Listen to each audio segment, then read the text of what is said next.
Welcome to Cine Pro,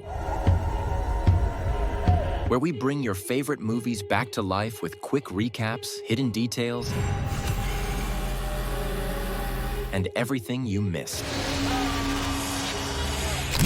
The series begins as a girl in a picture hanging on the wall starts to smile and even moves her eyes. She feels like someone is near her. She notices scratches on her nails while heading to the bathroom. From afar, a ghostly figure appears, hidden from sight. As she places the cigarette in her mouth, she hears a terrifying sound in the bathroom next to her. She peers under the door and sees a strange woman disappearing inside the bathroom stall. Everything calms down, and silence fills the space. Suddenly, the ghostly figure appears in front of her with a face covered in blood, laughing and saying, "I found you." In the next scene, Seo appears upside down, her head below and her legs above, with the bathroom drenched in blood, resembling the aftermath of a horrific crime. The focus returns to the earlier picture, but this time, Seo's mouth twists into a creepy smile, like a distorted grimace. Then, a taxi driver on the road. It becomes clear that the story is connected to the ghost of the Erie Highway. The episode begins with the taxi driver dozing off. He struggles to keep his eyes open.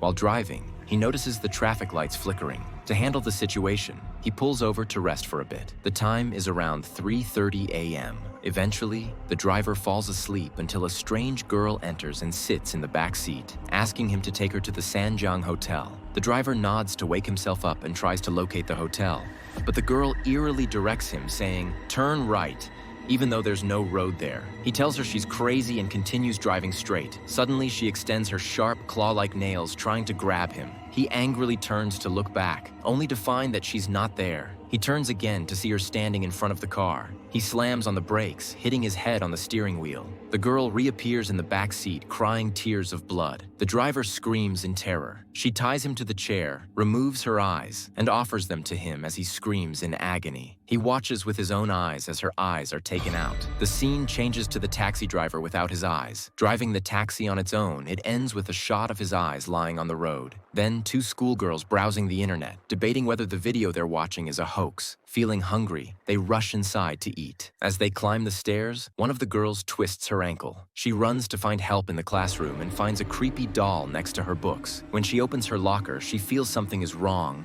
leaves it, and walks into the hallway, only to hear a terrifying laugh behind her. The camera shifts to the doll, which suddenly smiles. The girl, Min, is startled when she sees a zombie girl writhing on the floor. The zombie rises on its hands and feet and moves toward Min. She runs quickly down the stairs, but the staircase seems endless, as if she's stuck in a loop. Every time she looks, she finds herself on the same floor where her friend fell and twisted her ankle. Unfortunately, the zombie catches up with her, its glowing yellow eyes shining brightly. It starts to multiply. Min screams in fear. The scene cuts to her friend, who climbs to the upper floor while the zombies sneak below to chase her. Then, in a classroom where a group of girls talks about a girl named Jin Jian, who jumped in front of a car while walking.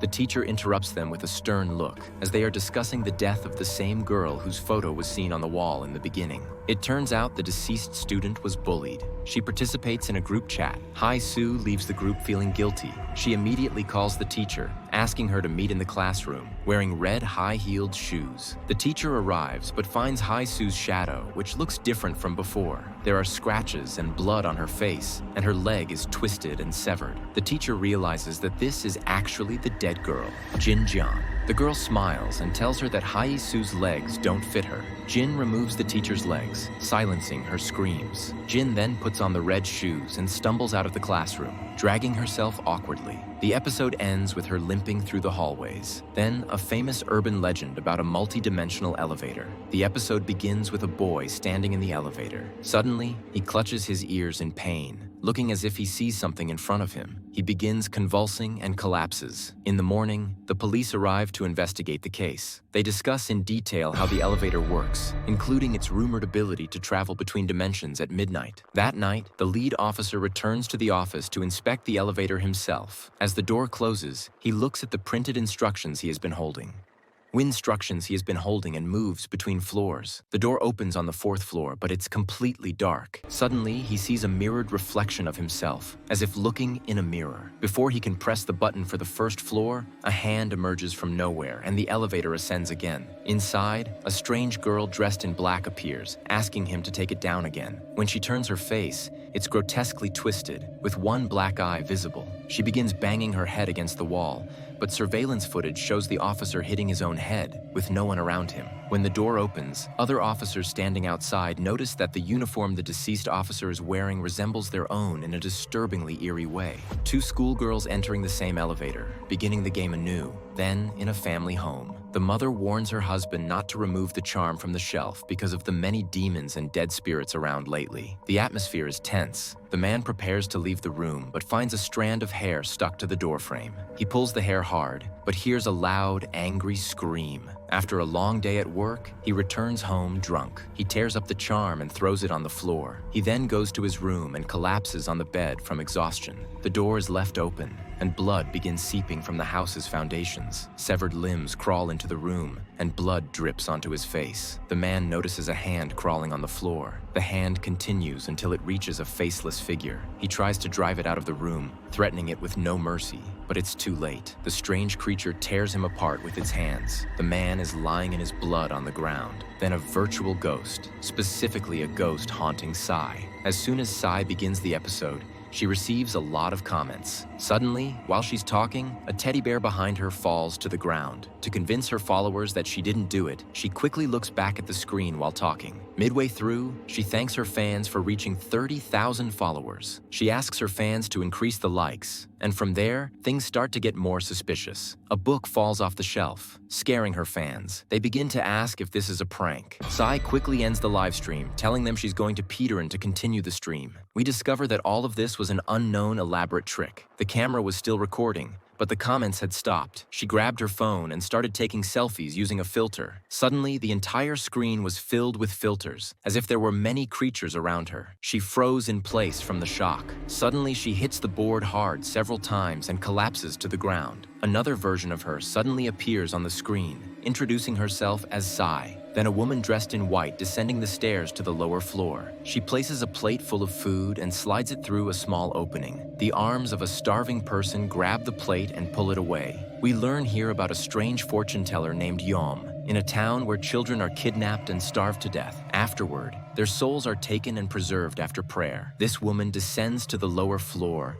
grabs a small child, and stabs him repeatedly until he dies. Then, the woman rolls her eyes until a smaller pupil appears, signifying that she is possessed. She goes outside and buries a box containing severed legs. She looks up at the sky and laughs hysterically, then goes back inside. She reads the fortune of another woman, telling her to divorce her husband. The woman, already at her wit's end with her husband, begins to experience the room shaking around her as the reading continues. Another woman, a mother searching for her missing daughter, asks the fortune teller for help. But suddenly, all the candles in the room go out. The spirit of the child is very strong, clearly residing in the fortune teller's eye. A child appears, placing his hand on her forehead to free himself. At night, the fortune teller wakes up, unable to control herself, and convulses. The spirit is fighting her from the inside to escape. In the end, a small hand emerges from her stomach, and she falls to the ground dead. At this point, we see a little boy moving. The camera pans outside, where we find the mother hanging herself from a tree in the same place where the severed legs were buried. If you liked the video, subscribe to the channel and activate the notification button so you never miss an updates. See you in the next video.